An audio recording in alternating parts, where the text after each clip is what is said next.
What's up guys, Jeff Cavalier, ATHLEAN-X.com. We continue the perfect workout series here today, this time an arm workout that you can do at home.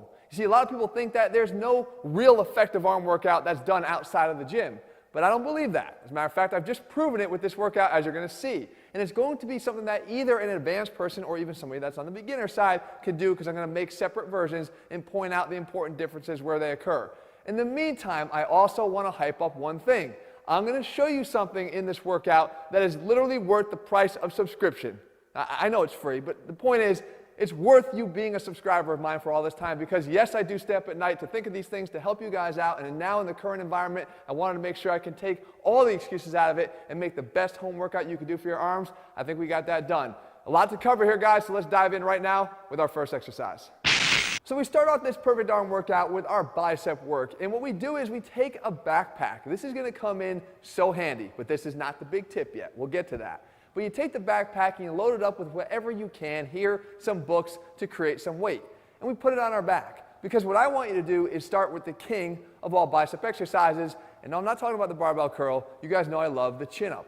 And the chin-up is just a great exercise for building your biceps. The underhand supinated grip is going to help to target them really well, and we're adding the overload of our own body. But yes, we can add more, and a lot of us need that. So what I want you to do is add enough weight that gets you in that 6 to 8 rep range before you reach failure.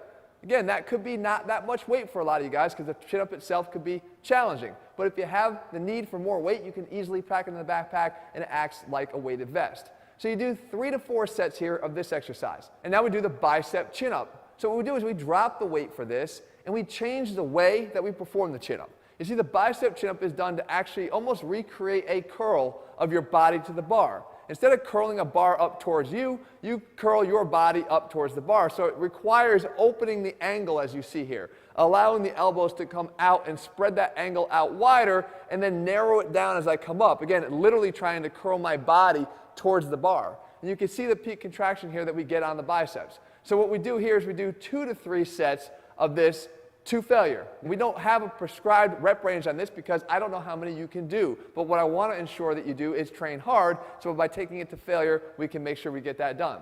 We move on to the third exercise here in the workout, and this is the waiter curl. Now you guys saw Jesse do this in a single video. He did this for 30 days, and it is a great exercise. And what it's doing is it's allowing you to actually get peak contraction on the biceps and minimize the contribution of the forearms to the curl. A lot of people tend to dominate the curl by allowing the wrist to curl too much, and they let the forearms do too much of the work. But with the backpack, you utilize the straps to just keep your hands rested underneath it, and the goal is to keep your hands parallel to the ceiling all the way up throughout the entire curl. So as I get to the top, you can see that my forearms are actually taken out of it by having the wrist bent backwards. The peak contraction that you're going to feel on this is amazing, and a lot of it has to do with the fact that you're not just getting elbow flexion and supination, but you're getting a little bit of that shoulder flexion as well. So we do this for 2 to 3 sets, again, focusing on really hard contractions at the top. And we move on to our final exercise here in the bicep portion of the perfect home arm workout, and that is with the lip buster curl.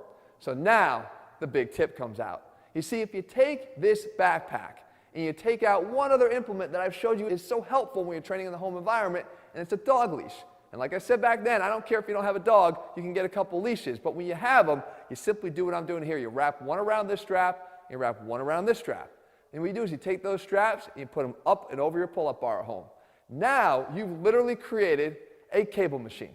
Like, you can do cable exercises here. And don't worry, we're going to cover a whole lot of them over the course of the different workouts we do at home here in future videos. But for now, to target those biceps, we can do the lip buster curl.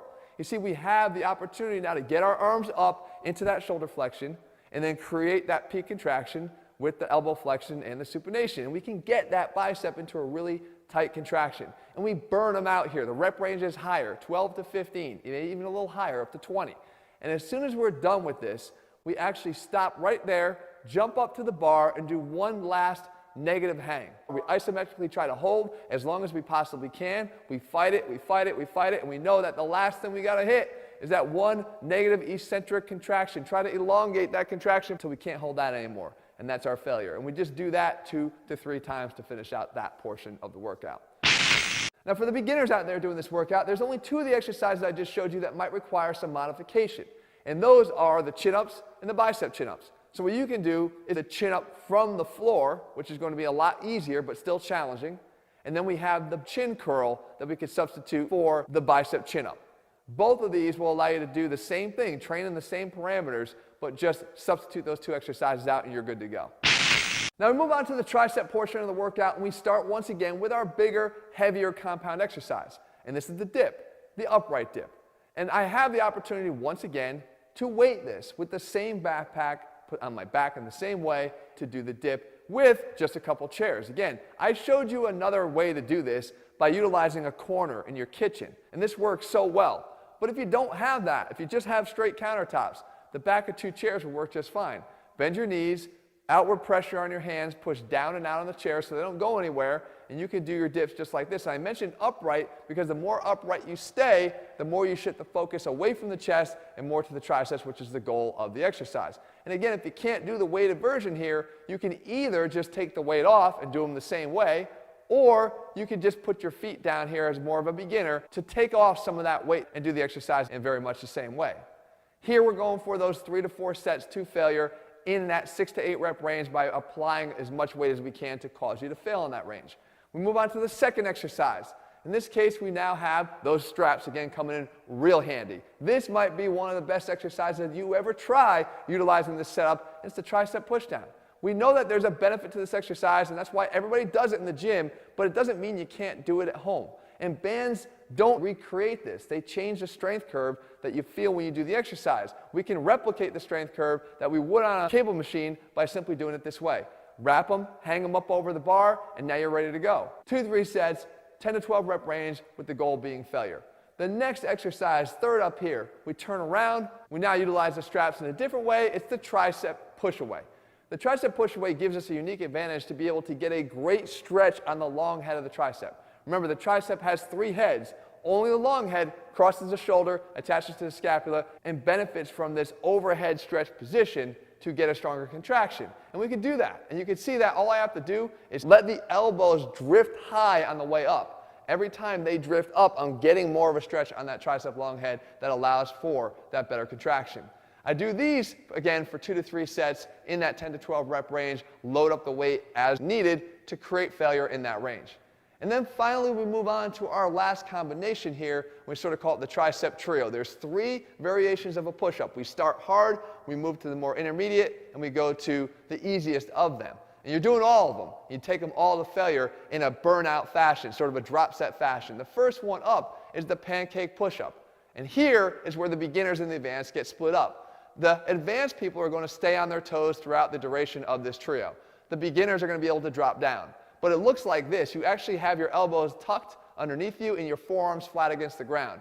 And you push straight down through your forearms and your hands to come up to the top. You try to lower yourself back down all the way as close as you can to the ground, and you push back up again. It's like an isolated tricep pushdown, but this time done with your own body weight.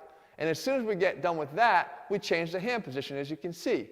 And this is approaching more of a planche setup. Not fully, but more so. And you can see that we get a nice tight contraction, because what it does is when we open the arms up, we actually get them more adducted into the side and more into extension. So when we come up to the top of this exercise, you can see that real tight tricep contraction. And we do this till failure. And then from there, we're not done. We make one more change of position in our hands, and it goes into the diamond position here where we rep out. This is the easiest version, but now after doing those other 2 steps, it becomes pretty difficult.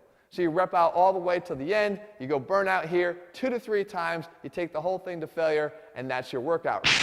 And with that, guys, we wrap up the perfect home workout. And remember, as I always do here for you, I'm laying out the workouts step by step so you can take those screenshots whether you're at the beginner level or the advanced level. And most of all, you can try them. Guys, I promise you there's no sacrificing results just because you don't have the gym to train in. If you know what you're doing, you can get a great workout in at home, really anywhere. If you're looking for a complete workout program that you can do at home with no equipment at all, it's called our Athlete Zero program. We don't just include all the workouts step by step and progressively, but we also give you a meal plan you can follow to make sure you get the results on that side of it. In the meantime, guys, if you found the video helpful, leave your comments and thumbs up below. What else can I do? I've been literally up working tirelessly to make sure that I can help to get us all through the situation that we find ourselves in. I will not stop until I make sure everything you guys are needing, I've got covered. In the meantime, if you haven't already, click subscribe and turn on your notifications so you never miss one of those videos when I do put it out here for you. All right, guys, I'll see you soon.